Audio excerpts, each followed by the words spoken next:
Assalamualaikum warahmatullahi wabarakatuh. Bismillahirrahmanirrahim. Amma ba'du, la haula wala quwwata illa billah. Wassalatu wassalamu ala Rasulillah Sayyidina Muhammad ibn Abdullah wa ala alihi wa sahbihi wa mawalah. Yang kami hormati, kami ta'zimi para masyayikh, para kiai, para bunyai, wabil khusus yang mulia dan kita muliakan bersama, Bapak Profesor Dr. Muhammad Ali Ramdhani STPNT selaku narasumber kita pada siang hari ini, dan juga yang kita muliakan dan kita hormati bersama Direktur PTKIS Prof. Inung yang tadi sudah memprovokasi kita untuk lebih semangat dalam peningkatan mutu di program tinggi, Bapak Aziz yang kami muliakan, serta Wakil Koordinator KPKS 4 Bapak Dr. Kiai Haji Sumarkan, Bapak Dr. Kiai Haji Hasan Ubaidillah, dan Ketua Kortim Pusat Bapak Dr. Kiai Haji Aziz Wahabudullah, dan tentu yang saya tidak tahu ini apa berbahagia apa sedang susah gitu, Prof. Para rektor, para ketua, pimpinan PTKS yang hari ini menunggu fatwa-fatwa dari panjenengan, terutama terkait dengan LKGB yang tadi sudah disinggung, terkait dengan arah kemana kita harus mengelola dan meningkatkan mutu di PTKS kita, termasuk kaitan dengan transformasi yang tadi sudah disinggung menjadi salah satu indikator bahwa kita serius mengelola perguruan tinggi, termasuk juga pengembangan terkait dengan PTKS yang kita kelola. Cuman saya ingat apa yang disampaikan guru saya, Prof, bahwa menyenangkan orang itu pekerjaan baik dan dapat pahala. Artinya ketika ini cepat selesai, insya Allah Bapak Ibu Rektor akan cepat senang, dan itu pekerjaan baik untuk kita. Untuk itu kami mohon pencerahan dan fatwa-fatwa dari panjenengan terkait dengan pembinaan pada sore hari ini. Silakan, Prof. Assalamualaikum warahmatullahi wabarakatuh. Alhamdulillahirabbil alamin, wassalatu wassalamu ala asrofil anbiya'i wal mursalin sayyidina wa maulana Muhammadin wa ala alihi wa sahbihi ajmain. Alimil ulama al-kiram, wabil khusus al-mukarram Profesor Kiai Haji Ahmad Zainul Hamdi, yang saya harus sampaikan di publik, Kiai Haji, walaupun saya tahu kelakuan sebetulnya, tetapi konon katanya bahwa seorang muslim sejati adalah yang menutupi aib dari sahabatnya. Jadi saya sengaja menutupi aib beliau. Dan sahabat saya Pak Dr. Fauzin, beliau adalah Kepala Biro Humas dan HDI. Pak Wakil Koordinator Pak Sumarkan, beliau adalah ahli tentang keluarga sakinah dengan kaidah tadi, beliau itu ahli ke akronim. Beliau ini selalu menekankan tentang pentingnya takwa, pentingnya istiqomah dan tawakal. Karena sesungguhnya takwa menurut pemahaman beliau adalah takut sama yang kuat. Istiqomah itu adalah ikatan suami takut istri kalau di rumah. Tetapi beliau punya strategi tawakal, takut sama yang tua tapi banyak akal. Sekretaris, saya tidak perlu bicara tentang beliau karena tampilan beliau lebih kiai daripada seorang kiai. Mudah-mudahan tidak manipulatif, Bapak. Para yai, Ibu dan Bapak pimpinan PTKIS yang berbahagia. Puji dan syukur marilah kita panjatkan, haturkan pada Allah Subhanahu wa taala yang pada hari ini telah memperkenankan kita semua dapat bersilaturahmi dalam kerangka saling mengingatkan bersama, saling menjaga untuk memberikan layanan terbaik bagi anak bangsa, agar pelayanan pendidikan kita betul-betul menghadirkan sebuah sistem pendidikan terbaik bagi anak bangsa. Saya jadi selalu ingat dengan Pak Inung. Jadi saya itu sama Pak Inung itu kalau jalan itu aman, Pak.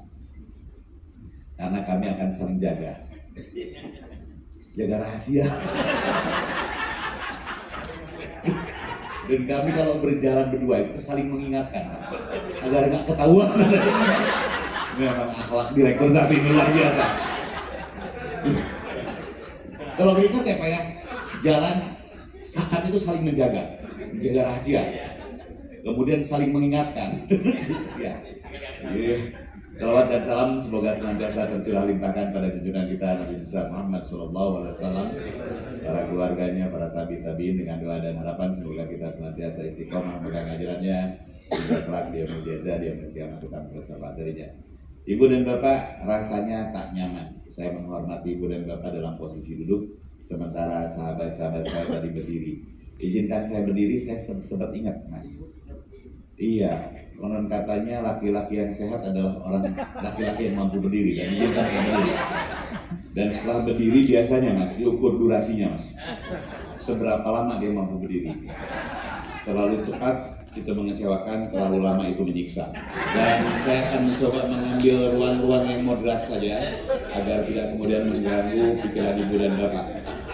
Ibu dan Bapak, pada hari ini kita akan sedikit cerita, walaupun tantangan dari sahabat moderator itu banyak hal. Dia bercerita, saya ingin menyampaikan tentang LKGB, kemudian tentang transformasi dan lain sebagainya. Tetapi penjelasan Mas Inung tadi cukup membuka wawasan kita, menantang kita bersama. Dan saya selalu ingin menyampaikan bahwa apapun cita-cita Anda, lakukan sekarang. Kita boleh mimpi apapun, tetapi jangan pernah mimpi dalam keadaan tidur. Sebab ketika mimpi dalam keadaan tidur, Anda terbangun hilang semuanya. Tapi mimpilah dalam keadaan sadar. Ketika milestone capaian pergerakan kita selalu mendekati tujuan kita. Dulu Ibu dan Bapak, saya memperoleh guru besar tidak serumit Mas Inung. Dan sekarang lebih rumit lagi. Dulu banyak orang yang bilang repot jadi guru besar, karena zaman itu repot Pak. Kemudian semakin lama dan Pak Inung tadi memberikan satu aksentuasi, ke depan itu akan semakin rumit.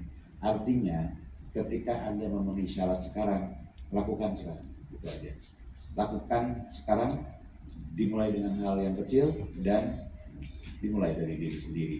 Jangan Ibu dan Bapak nunggu teman, nggak enak. Ada senior saya yang seharusnya dia lebih layak dari guru besar. Untuk urusan ini fastabiqul khairat, gitu aja Ibu Bapak ya. Sebab saya pernah suatu saat Gusmen itu ngomong ke saya, waktu itu saya ngadep bandel Mas Inung. Ada beberapa guru besar yang umurnya itu masih 40-an. Saya ngadep ke Gusmen bilang, ya, guru besar itu bukan sekedar pemahaman pengetahuan, tetapi juga kebijaksanaan. Setuju ya Bu Bapak? Dan kebijaksanaan itu relevan dengan umur. Ini emang 40 udah bijaksana belum? Saya bilang, izin Gus, banyak guru besar yang lebih muda dari 40. Contohnya siapa? Izin, tanpa berkesulitan apapun ya. Saya Gus, saya umur 34 itu guru besar Gus. Langsung Gus bilang begini, iya produknya kayak begini kan. Ya, tapi lepas dari persoalan apapun, kenapa saya guru besar cepat? Karena waktu itu tidak rumit Ibu dan Bapak, dan saya ngambil itu. Jadi dulu itu hanya jurnal terakreditasi, tidak serumit sekarang, harus fokus, harus dan lain sebagainya. Maka Ibu dan Bapak, sekarang yang merubah bentuk sekarang, daftar dulu paling enggak, persiapan belakangan lah. Karena setelah RPP itu muncul, segala sesuatunya menyandera kita semua. Nah, jadi begini, kaidahnya itu Pak Inung selalu bilang begini, jangan nunggu sempurna. Mulailah dari apa yang kita bisa. Kalau nunggu sempurna nggak akan bisa. Sama dengan menikahi lawan jenis kita Pak, istri kita sekarang. Kalau nunggu sempurna hidup kita, wah repot. Kapan kita nikah? Sampai kapanpun tak akan pernah sempurna. Biarkan kesempurnaan itu tengah kita jalani. Ibu dan Bapak, hari ini saya akan bercerita tentang revolusi pendidikan. Itu pada dimensi lain tentang bagaimana penyelenggaraan perguruan tinggi kita. Ibu dan Bapak, ada dua madhab di dunia ini. Ada madhab untuk tentang revolusi ya. Revolusi itu ada yang dikenal dengan revolusi industri, itu adalah paham barat. Ada yang dikenal dengan society 1.0 dengan 5.0. Izinkan saya memulai dengan revolusi industri. Revolusi industri ini pada dasarnya menyebut bahwa salah satu kaidahnya, bahwa temuan-temuan alat itu akan mengakibatkan perubahan dari peradaban. Jadi sebabnya adalah pertemuan alat, akibatnya adalah peradaban baru. Jadi pemicu perubahan peradaban itu diawali oleh temuan. Maka Ibu dan Bapak, kalau kita tengok bersama, ini temuan pertama adalah mesin, kemudian mesin uap dan lain sebagainya menjadikan masyarakat industri 1.0. Penemuan dari mass product itu 2.0. Dari rentang waktunya Ibu dan Bapak, itu dulu lama, itu dulunya evolusi. Belakangan evolusi. Cepat banget berubah. Dan saya tidak ingin mengantarkan ke Ibu Bapak terlalu panjang di urusan ini, sebab di tempat ini kita semuanya sudah paham. Tetapi salah satu produk dari pemahaman tentang revolusi industri, maka ada yang dikenal dengan teknologi disruption, atau kita menyebutnya sebagai disrupsi teknologi, bahwa kehadiran teknologi akan mengguncang peradaban. Kehadiran teknologi merupakan tantangan yang merugikan sisi kemanusiaan. Itu ya prinsipnya. Ketika kita masuk ke slide kedua, maka pemikiran mazhab timur yang diwakili oleh Jepang itu menyebut kalau tadi alat membentuk peradaban, kalau orang timur menyebut peradabanlah yang menentukan alat. Dulu ketika masyarakat nomaden, kemudian masyarakat ini menjadi masyarakat menetap, maka dulu di saat berburu temuannya adalah panah. Tolong dibedakan ya. Kalau yang tadi alat membentuk peradaban, kalau ini kebiasaan atau kehidupan manusia yang membentuk alat. Jadi masyarakat pemburu itu temuannya tombak, masyarakat agraris temuannya cangkul, masyarakat berhimpun bersama temuannya mesin. Maka disebutlah bahwa teknologi sebetulnya alat bantu manusia. Masyarakat timur yang diwakili oleh Jepang tidak pernah berpikir bahwa teknologi akan menghancurkan peradaban, kecuali teknologi akan membantu manusia untuk menempuh kebahagiaan yang lebih baik, kesempurnaan dalam pelayanan hidup. Sehingga ujung-ujungnya disebutlah super smart society. Jadi Ibu dan Bapak, kalau dari sisi hope dan roja, masyarakat timur lebih khawatir dengan hidupnya, masyarakat barat lebih khawatir dengan hidupnya, sementara masyarakat timur memandang bahwa alat hanyalah sebuah alat. Alat itu adalah alat bantu manusia yang akan mensejahterakan manusia. Yang repot kadang-kadang ada beberapa bahkan akademisi menyebut bahwa Society 5.0 merupakan keberlanjutan dari revolusi industri 4.0. Jauh, Bo. Itu lain konsep. Jadi saya tidak. Nah, dari sini kemudian Ibu dan Bapak, ada yang sebab, ada yang akibat, gitu ya. Yang satu alat menjadi sebab, akibatnya adalah peradaban. Ada yang peradaban sebabnya, akibatnya adalah alat. Maka Ibu dan Bapak ketika masuk ke dalam sebuah konsep yang disebut dengan revolusi pendidikan, itu hubungannya sebab akibat, bukan tidak satu arah. Kalau sempat kenal statistik, ada yang disebut dengan korelasi satu arah, ada yang disebut dengan korelasi dua arah. Di revolusi pendidikan itu korelasi dua arah. Dan masuk ke tema berikutnya, di slide berikutnya, maka kita akan melihat tentang perkembangan pendidikan. Pada revolusi pendidikan pertama yang disebut dengan Education 1.0, Ibu dan Bapak nggak usah foto-foto slide-nya, nanti dikasih filenya. Yang jarang itu foto painum, silakan foto painum. Walaupun itu merugikan memori kita memang. What for it? Dipelihara saya gitu ya. Ya udah nggak perlu lah, yang lain aja. Ibu dan Bapak di fase awal itu teacher center, bahwa guru adalah sumber dari kebenaran, sumber dari segala ilmu. Ketika bicara tentang definisi pendidikan, misalnya Ibu dan Bapak adalah orang pendidikan. Pendidikan adalah upaya orang dewasa yang dilakukan secara sistematik, terencana untuk merubah secara permanen tiga hal yang fundamental dalam manusia: pengetahuan, perilaku, dan pengetahuan, keterimbangan, dan perilaku. Ketika dannya hilang, maka salah, Pak, karena suka-suka guru. Pada fase berikutnya, definisi itu diserahkan pada siswa-siswa, di mana Ibu dan Bapak proses pembelajaran itu secara prinsip di Education 2.0 bahwa pembelajaran adalah penerimaan pengetahuan. Pemberian pengetahuan itu guru dalam tanda petik memuntahkan ilmu pengetahuan kemudian direspon oleh siswa. Jadi siswa boleh merespon, boleh menambahkan, boleh mengurangi, belum pada sisi konstruktivisme. Tetapi pada prinsipnya ketika dia memilih diksi yang berbeda, guru masih bilang ya. Mengembangkan, menumbuhkan, meningkatkan, itu boleh jadi pada perspektif ini sama saja. Dan kemudian hadirlah Education 3.0, di mana di 3.0 ini tugas guru adalah fasilitator. Kenapa guru fasilitator? Ibu dan Bapak, di ruang kehidupan kita, apalagi mahasiswa kita, percayalah pada saya bahwa boleh jadi mahasiswa itu lebih pintar dari kita, lebih update dibanding kita. Apa yang kita ajarkan boleh jadi lawas. Kalaulah Ibu dan Bapak kita belajar fisika misalnya, bahwa unsur terkecil dari sebuah zat namanya atom, itu masa lalu. Anak-anak kita tahu yang lebih kecil daripada atom adalah quark atau quark down. Bima sakti kita pusatnya matahari, dikelilingi oleh 7 planet. Planet paling ujung adalah paling kecil Pluto. Itu masa lalu.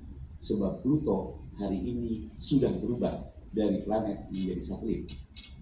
Lalu berapa jumlahnya kalau begitu? Ya, kan awalnya 9. Pluto menjadi satelit. Jadi jumlahnya berapa? Nah, tidak, jumlahnya tetap 9. Satu lagi planet yang belum ditemukan. Anda boleh tertawa, Anda boleh tersenyum, itu adalah realitas ilmu pada hari ini.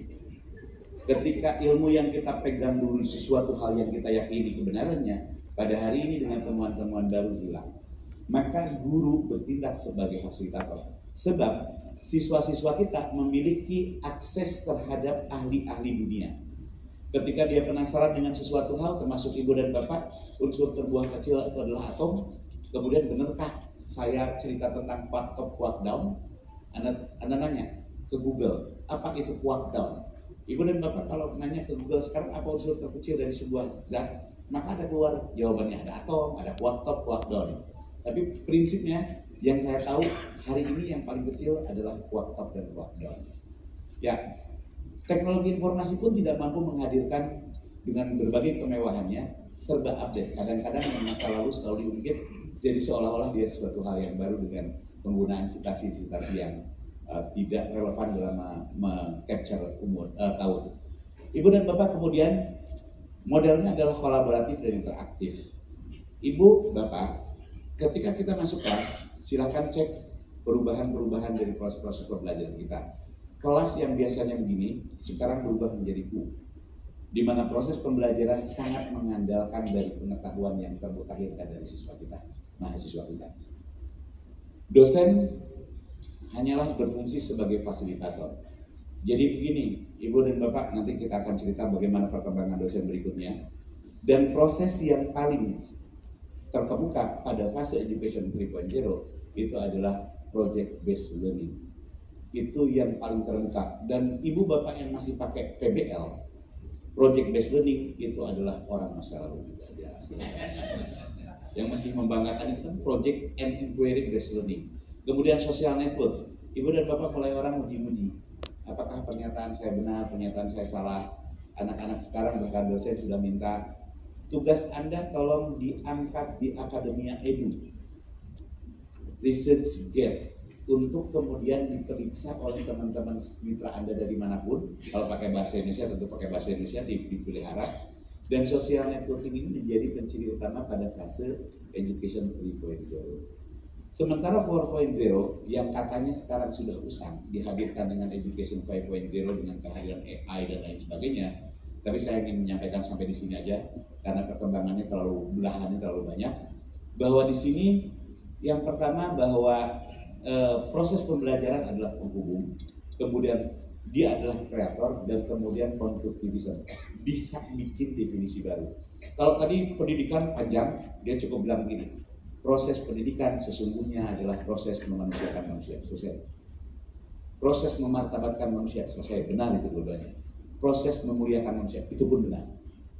Jadi ibu dan bapak tidak harus kemudian berfusi mengambil tema-tema teori-teori yang kata siapa itu, kata saya juga boleh ibu dan bapak. Karena himpunan-himpunan pengetahuan yang dia peroleh itu sungguh sangat kaya dan seorang bisa menjadi seorang konstruktivisme. Di sini educator as a research guide, misalnya begini Ibu dan Bapak. Ibu dan Bapak pernah belajar teori di pendidikan, biasa ngomong tentang teori kebutuhan. Dan teori kebutuhan yang paling terkenal itu biasanya itu Abraham Maslow. Itu tahun 60-an Pak. Asli Pak, masa lalu itu. Disebutlah bahwa di dalam hierarki kebutuhan Maslow itu ada 5 kebutuhan dasar manusia yang memotivasi manusia untuk bergerak. Yang pertama disebut dengan physical need, kedua security need, ketiga social need, keempat esteem need, dan yang kelima adalah self actualization. Itu yang saya pernah dengar. Jadi Ibu dan Bapak, kata Maslow, kalau orang perutnya lapar, maka dia tidak butuh rasa aman. Ekstrimnya bahwa kalau perutnya lapar, dia berani menantang alam, menantang hukum, nyolong. Orang yang perutnya lapar tak mungkin menyatakan cinta, karena cinta itu step ketiga. Kalaupun dia menyatakan cinta, maka motifnya adalah perut. Itu Maslow Pak. Apalagi aktualisasi diri, apalagi butuh kebutuhan penghargaan. Itu kata Maslow. Nah kemudian Ibu dan Bapak, mari kita tengok dalam kehidupan keseharian kita. Adakah orang yang menyatakan cinta dalam keadaan perut lapar, dalam keadaan yang tidak nyaman, tetapi cintanya cinta sejati, seperti cinta Mas Ino bersama istrinya? Iya, cinta manipulatif. Enggak, saya tahu. Beliau itu sayang sama istrinya, tapi menyayangi juga yang lain. Enggak, bercanda ya. Begini Ibu dan Bapak, banyak orang di dunia ini, di Indonesia ini, yang perutnya lapar tetapi nggak berani nyolong. Orang yang berani mengorbankan kepemilikan yang paling akhir di dirinya untuk nolong orang sosial.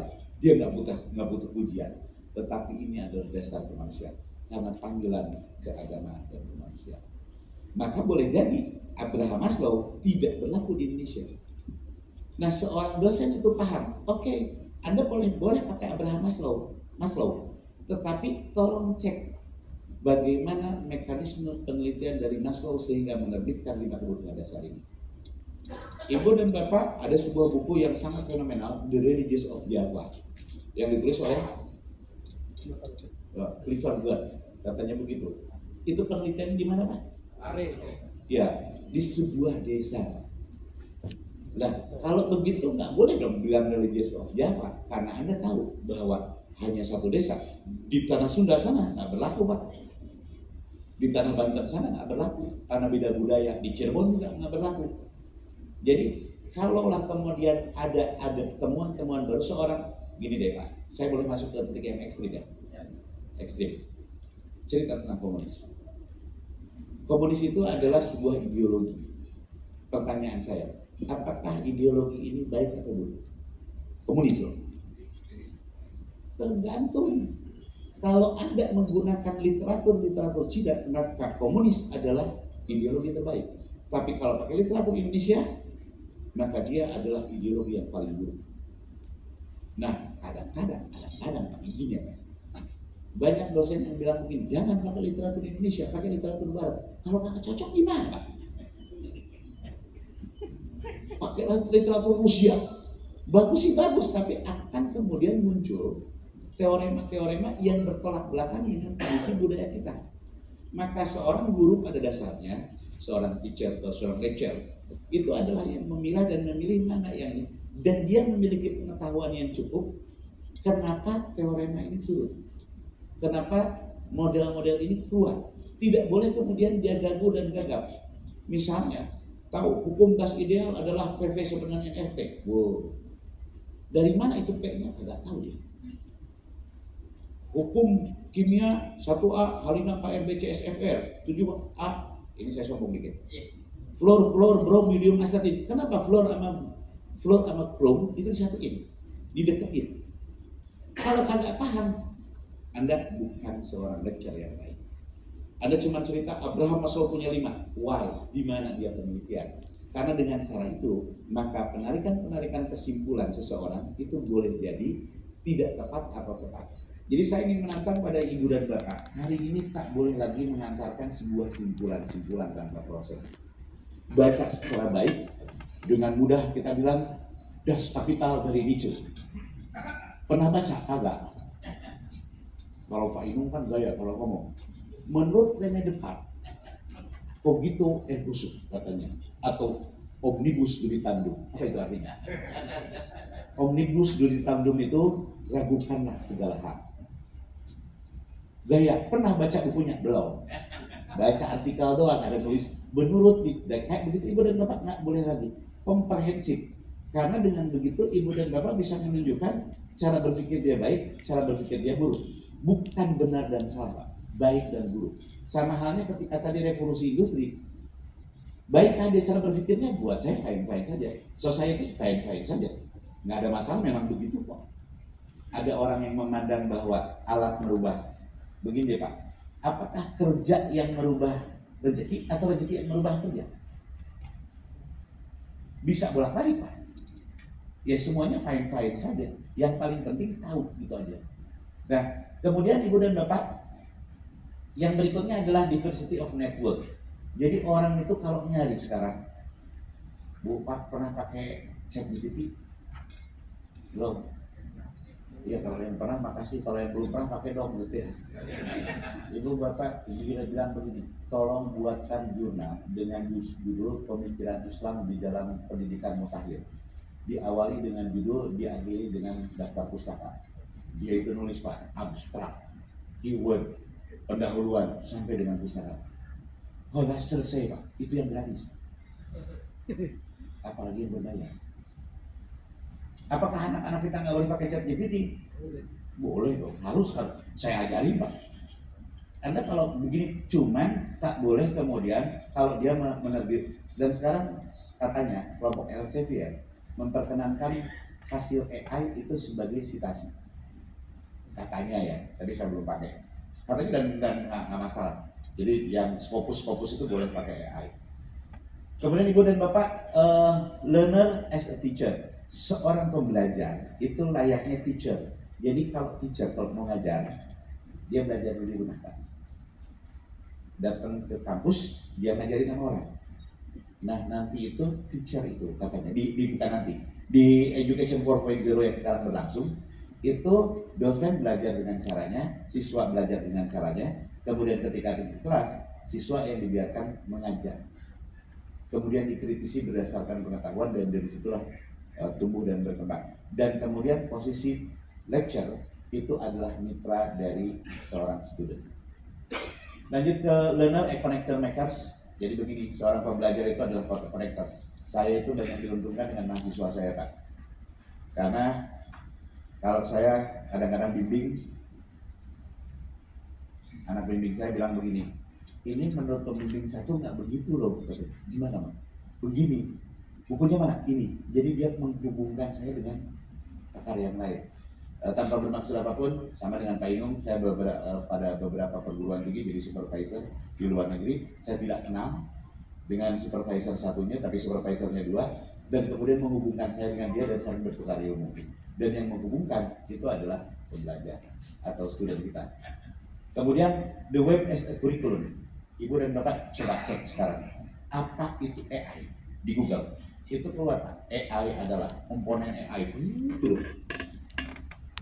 Jadi sekarang itu jangan aneh, jangan heran. Kalau dulu kita bawa buku ke kampus, itu bawanya banyak. Kalau belakangan anak-anak kita udah nggak mau beli buku lagi, serius ini. Nah hampir nggak ada Pak. Anak-anak kita kalau ngomong Pak mau beli buku itu aneh. Sementara dulu itu adalah cara kita untuk menambah kekuatan uang kos kita dengan cara yang baik ya Pak ya. Ya bahwa bilangnya 100.000 pada 80.000 lumayan Pak ya. Sekarang nggak pernah lagi karena akses ke dunia makin banyak dan kemudian web itu sudah menjadi kurikulum, mau nyari apapun di sana ada. Dan kemudian expert dan learner jadi gini Pak, learner as a content producer and share. Jadi kalau dapat sesuatu, dia itu selalu nge-share nyobain. Kalau mahasiswa kita, saya nggak tahu ibu dan bapak pakai research gap atau akademia itu saya nggak tahu ya. Tapi mahasiswa kita itu kalau punya tugas dia kirim Pak, untuk meningkatkan citasinya. Dia kirim, kemudian ada citasi Google Scholar dan masuklah dia ke ED Scientific gitu ya. Jadi kayak begitu anak-anak sekarang. Apakah ibu dan bapak masuk ke dalam ruang itu saya nggak tahu gitu ya. Tapi harapan saya sih Anda juga sebagai seorang pemikir, peneliti Anda, penelitian Anda juga di-share. Kadang-kadang saya ibu dan bapak orang engineer. Jurnal saya itu IEEE. Kadang-kadang dikunci. Saya nakal. Di akademia edu saya lemparin. Ya biarin, saya kan tidak punya urusan dengan merahasiakan artikel penelitian saya. Dan itu membuat citasi semakin naik. Oke lanjut. Ibu dan bapak, kemudian lanjut mas, halo ya, oke. Saya menggunakan kata-kata indah dari Charles Darwin. Charles Darwin ini adalah teoremanya yang seringkali digugat, diganggu. Tetapi saya ingat tadi Pak Inung bicara tentang kaidah keagamaan, saya juga bicara tentang atsar yang bunyinya undur makola wala tandur makola.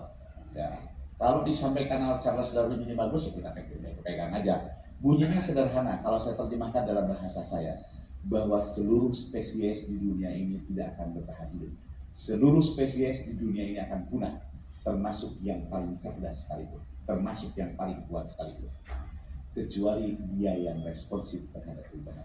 Kata kunci untuk bertahan di dalam perubahan adalah, kata kunci bertahan hari ini adalah responsif terhadap perubahan. Ibu dan bapak silakan cek tentang ramalan organisasi yang hilang pada masa yang akan datang.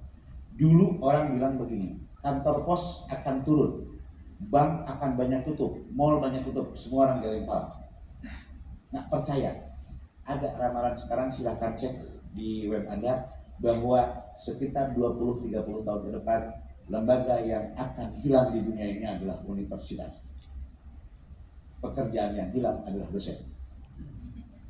Percaya nggak percaya silakan, bukan urusan saya gitu ya. Tapi kadang-kadang ini suka kejadian Pak. Kecuali katanya yang mempertahankan kualitas. Nanti kita lihat tantangan-tantangannya. Jadi ibu dan bapak hari ini responsiflah terhadap perubahan.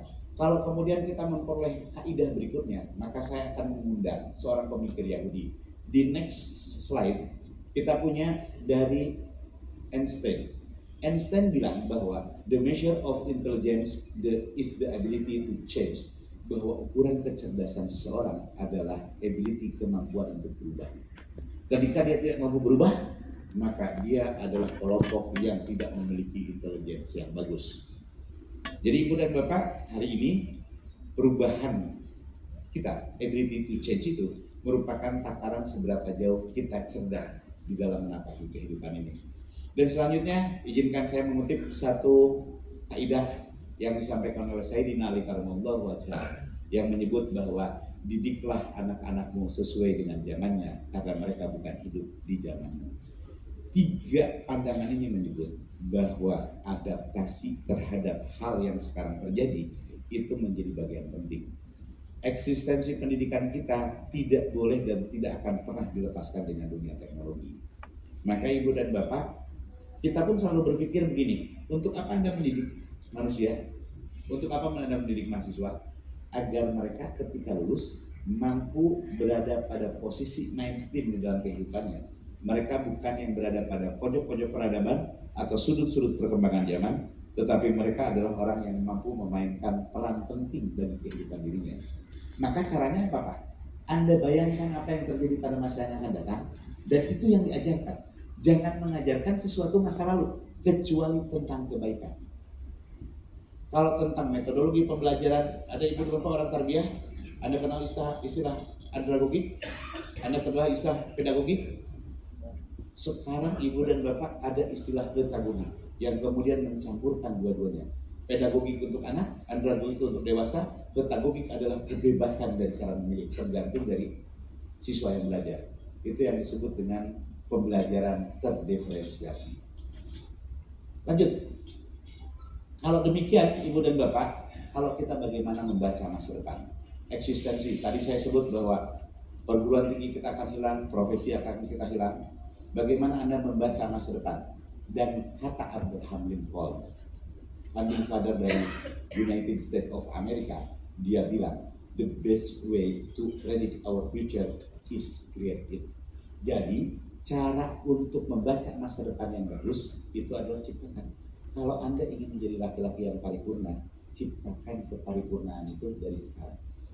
Pilih istri yang baik dan lain sebagainya. Jadi cara membentuk masa depan, cara membaca masa depan yang baik adalah bikin. Maka ibu dan bapak, Anda pengen perguruan tinggi Anda hilang? Tentu tidak.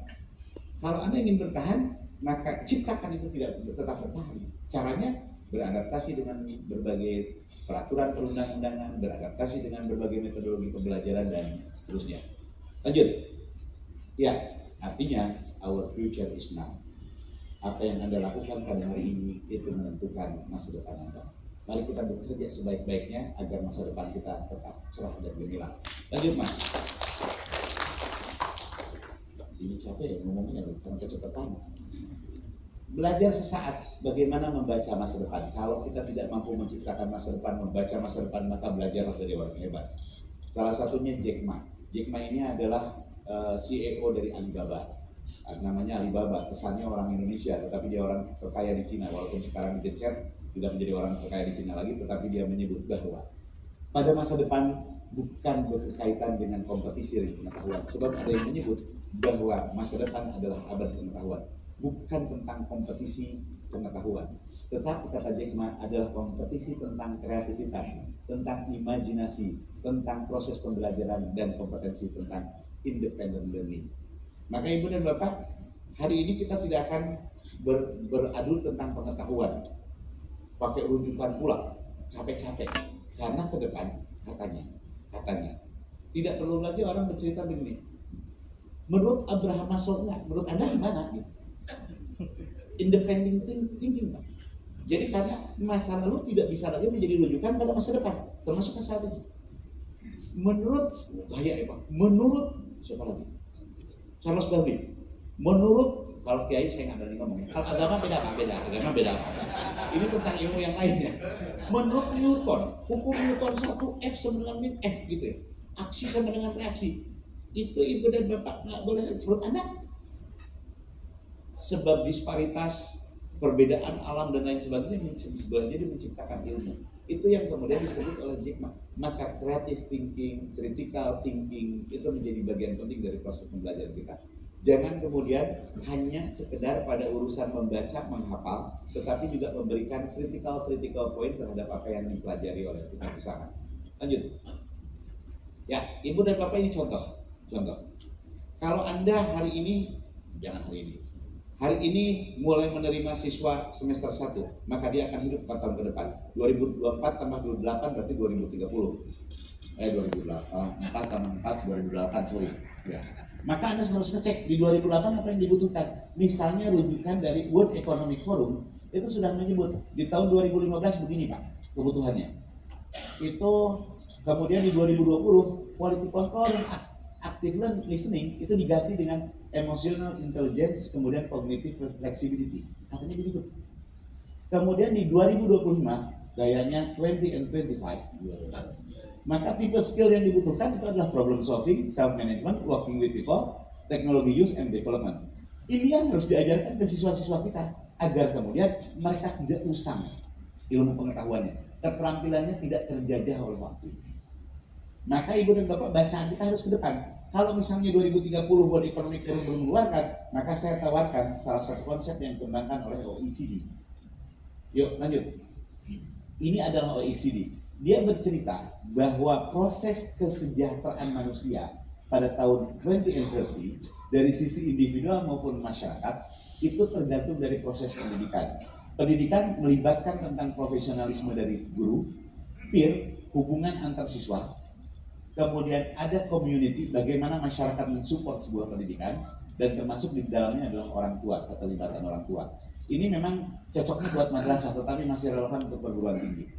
Bagaimana mengukur dan menakar hasil pembelajaran? Ibu dan bapak, pembelajaran tetap knowledge, skill, dan attitude. Bahwa seseorang terdidik itu kelihatan dari pengetahuannya, kelihatan dari keterampilannya, dan kelihatan dari perilakunya. Buat apa kita menciptakan orang pintar kalau akhlaknya nggak baik? Tak perlu saya ngambil contoh ruangan ini. Buat apa orang pintar tapi tidak ada keterampilan? Misalnya gini Pak, orang yang pintar tidak terampil tuh. Saya Muhammad Ali Ramdhani kenal bahwa manusia ketika dimasukin air maka dia akan ngambang Pak. Orang BJ-nya di bawah satu berarti mau diapa-apain juga dia ngambang kok. Gaya dasar berenang saya tahu, gaya dada, gaya bebas, gaya punggung, gaya kupu-kupu, gaya batu saya kecualikan. Saya tahu, tetapi Muhammad Ali Ramdhani ketika dikasih air dia akan lelap lagi.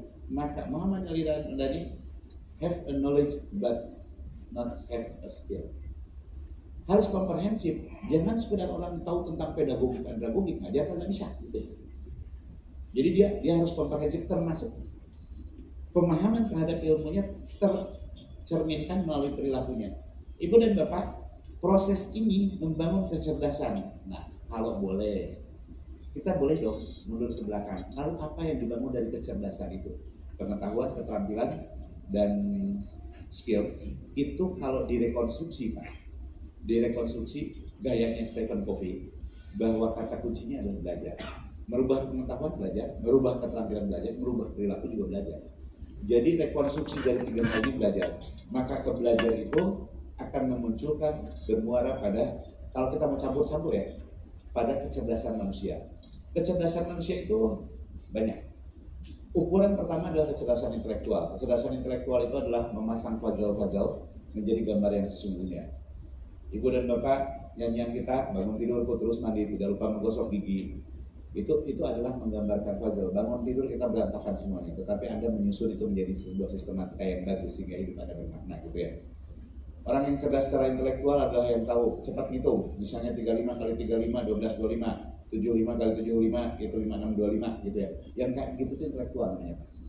Mau kali berapa lagi? 55 kali 5 30 25. Cepat kok. Kalau lu sekali begitu saya cepat Pak. Ini ngali banyak cepat.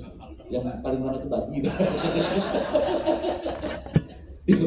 Ibu dan Bapak, kecerdasan intelektual, kata Goleman itu butuh diimbangi dengan kecerdasan emosional. Maka di sini ada value dan lain sebagainya. Apa itu kecerdasan emosional? Bijaksana, sabar dan lain sebagainya. Ibu dan Bapak, ada orang yang pernah bilang begini, ayah saya yang bilang, dan panggilan saya dan jangan pernah ngambil keputusan ketika engkau sedang marah. Sebab kalau engkau mengambil keputusan sedang marah, maka setengah kecerdasan lagi hilang. Jangan pernah engkau menjanjikan sesuatu ketika engkau bahagia. Sebab janjimu pasti tidak terpenuhi karena terlalu tinggi. Kayak Pak Idung dulu, waktu menyatakan cinta sama istrinya, dia bilang, apapun kan kuberikan, gunung kan kudaki, badai kan kuterjang, lautan kan kuseberangi. Kemudian setelah nikah Pak, sebelum nikah, lagi pacaran, udah tunangan, udah ridbah, Mas kemari dong, mari gimana? Lagi hujan gerimis, katanya lautan kan kudaki. Jadi ibu dan bapak, ketika orang bahagia, itu janjinya biasanya, wow, serius itu. Jadi saya itu nggak pernah janji kalau bahagia, relatif nggak ngomong Pak. Kalau bahagia nikmati sendiri. Saya jarang ngomong kalau lagi bahagia, apa lagi marah. Sebab ketika engkau mengambil keputusan lagi marah, maka kemudian kalau kilas balik ke masa lalu, Imam Ghazali Al-Baghdadi pernah menyebut bahwa kecerdasan manusia terdiri dari 4 hal. Kecerdasan intelektual, kecerdasan emosional. Jadi Goleman itu Pak, itu jauh berabad-abad setelah Imam Ghazali. Imam Ghazali cerita tentang kecerdasan fisik. Kaidahnya al-aqus salim fil jismi salim, mensana in corpore sano. Jadi begini, secerdas apapun kata Imam Ghazali, Anda kalau lagi sakit jadi bego. Anda jangan mengambil keputusan ketika Anda sakit, setengah kebijaksanaan mulai hilang. Makanya itu dan Bapak, wasiat orang yang sakaratul maut itu boleh diabaikan, gitu kan? Jadi kata Imam Ghazali, kalau Anda ingin membangun masyarakat yang cerdas, sehatkan secara fisik. Walaupun fisik itu banyak hal Pak, fisik itu kan bisa manipulasi, misalnya gini. Fisik itu kan badan kita seperti gini. Ibu dan Bapak, saya kelihatan orang baik apa enggak? Nanya aja. Baik, baik, oke. Saya buka kopiah saya, Pak. Masih baik? Masih baik. Saya angkat rambut saya, Pak. Masih baik? Oh, sudah, oke. Oke, senang ya. Saya buka baju saya, Pak. Saya linting, tiba-tiba kelihatan di sini ada tato jagal pasar. Itu jagal pasar. Dibuka sempurna, jagalah kebersihan pasar. Jadi ibu dan bapak, direkam ya. Ibu bapak hati-hati memanipulasi tubuh kita, sebab badan kita itu unik, Pak. Diolah dikit kelihatan lain, bagus, Pak. Diolah. Gini deh, saya kasih tato aja di sini, Pak. Inung tersayang. Itu kan sumpah. Pemikiran orang tuh lain-lain, Pak. Innalillahi subhanallah dan lain sebagainya. Padahal dikit. Makanya termasuk di dalamnya katanya dalam beberapa keterangan, Pak, yang disebut dengan kecerdasan fisik bukan kesehatan, tetapi bagaimana penampilan fisik kita. Jadi jijik dan tidaknya, ibu dan bapak mohon izin, yang siapa orang yang paling ganteng di ruangan ini? Mas Inung, saya kira ya. Robin, coba Mas Inung kalau kesini. Ini coba, ini misalnya kita telanjangi, Pak. Asal bulannya, pasti kesimpulan kita satu, jijik. Gitu. Serius, orang perempuan cantik paling cantik di ruangan ini, suruh berpan, buka bajunya, semuanya. Jadi dasarnya manusia itu jijik. Tetapi kemudian kita memperbaiki lewat sisiran dan lain sebagainya jadi bagus. Itu juga kecerdasan fisik. Dan yang terakhir, yang menjadi substansi kekuatan kita di PTKIS, di perguruan tinggi keagamaan Islam, adalah kecerdasan spiritual. Semuanya, Anda mau cerdas secara fisik, Anda mau cerdas secara emosional, Anda cerdas secara intelektual, is nothing kalau Anda tidak punya spiritual yang bagus. Sebuah kesadaran ketika Anda menapaki kehidupan, Anda adalah hamba sang Khalik. Ketika Anda menjadi ASN, bukan sekedar pengawasan melekat, tetapi pengawasan malaikat. Anda sadar betul apa yang Anda lakukan, kita lakukan bersama, siswa kita lakukan, bahwa pertanggungjawaban bukan sekedar pertanggungjawaban administratif, tetapi juga pertanggungjawaban substantif. Sehingga ibu dan bapak, di sini boleh kita merekonstruksi, well-being-nya boleh, konsepnya boleh, tetapi attitude and value jangan personal, lokal, global, and societal, tetapi misalnya dimasukkan religius. Karena kita membaca masa depan itu tak bermakna. Masa depan yang sesungguhnya masa depan bukan kehidupan kita di dunia, tetapi di akhirat. Misalnya begitu, Pak. Lanjut, Mas. Masa pandang sih belakangnya. Nah, ini slide terakhir insya Allah, walaupun masih banyak sudah slide terakhir. Karena terlalu banyak saya khawatir tadi menyiksa, Pak. Jadi ini pun sudah tersiksa. Ibu dan Bapak, kenapa perguruan tinggi disebut hilang?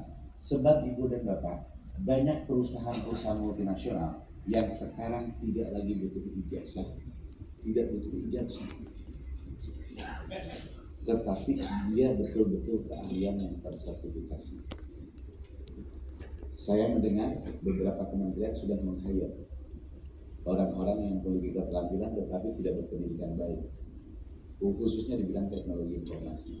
Karena ibu dan bapak, pesaing kita itu bukan sesama universitas. Begini ya Pak ya, saya ingin bilang pesaing kita itu bukan sesama universitas, pesaing kita itu adalah kebodohan gitu ya. Jangan saling jelekin di antara kita. Dan munculnya hal-hal seperti ini. Google pernah mengeluarkan Coursera ini tahun 2020, ibu dan bapak. Dia menjamin bahwa 6 months itu equivalent with 4 years university. Artinya dia menjamin bahwa belajar 6 bulan di Coursera itu sama dengan sarjana, Pak. Dan susahnya Amazon, Google Corporation, Microsoft, Facebook menerima itu sebagai sebuah fakta dan menggaji mereka di atas bestseller. Susahnya. Nah kemudian pilihannya, apa yang harus dilakukan perguruan tinggi kita? Ingatlah saya dengan konsep brilian dari direktur kita, bahwa perguruan tinggi jangan hanya mengajarkan ilmu pengetahuan yang diakui sekedar ijazah, tetapi ada sertifikasi melalui LSP yang kemudian beliau menyebutnya sebagai mikro kredensial. Maka saya mendorong ibu dan bapak untuk bikin LSP, lembaga sertifikasi profesi, dari mulai P1, P2, P3. Caranya kalau nggak ada, tolong Pak Wakil Koordinator, Pak Sekretaris, ajarkan teman-teman bikin LSP. Nanti itu ada menu-menunya Pak. Seorang guru akan dihormati apabila dia mampu bikin silabus. Mana sertifikatnya? Ini ada. Bukan ijazahnya. Ada menu-menunya sampai ratusan dan lain sebagainya. Dan ini dilakukan secara free. Di bawahnya ada alamat Ibu dan Bapak. Kalau Ibu dan Bapak nggak percaya silahkan cek. Ini untuk pengetahuan IT support, project management, data analytics, dan UX design. Itu free. Free bayangin. Sekolahnya gratis, belajar online, belajar dengan terdiferensiasi, suka-suka mau malam mau pagi, dan setelah lulus diakui ijazahnya kayak begini Pak. Dan ketika Anda daftar, orang akan ngecek, misalnya Microsoft akan ngecek benar nggak dia punya ahli UX design. Kalau sudah ya sudah. Maka Ibu dan Bapak hari ini apa tantangan kita? Tantangan kita yang pertama adalah adaptif. Yang kedua membuka micro kredensial. Dan ketiga memperoleh rekognisi. Dan kemudian yang keempat memastikan bahwa segenap warga Sivitas Akademika itu adalah komunitas yang well-being, sejahtera, sertifikasinya aman, gitu Pak Direktur. Dan saya kira itu yang terakhir, dan izinkan saya menutup dengan sebuah pantun. Pak Inung tampil menarik menggunakan batik. Cakep ya? Saya mau lanjutannya apa ya? Pak Inung tampil menarik menggunakan batik. Saya terkagum hampir mau terjatuh. Wallahul muwaffiq ila aqwamit thoriq. Wassalamualaikum warahmatullahi wabarakatuh.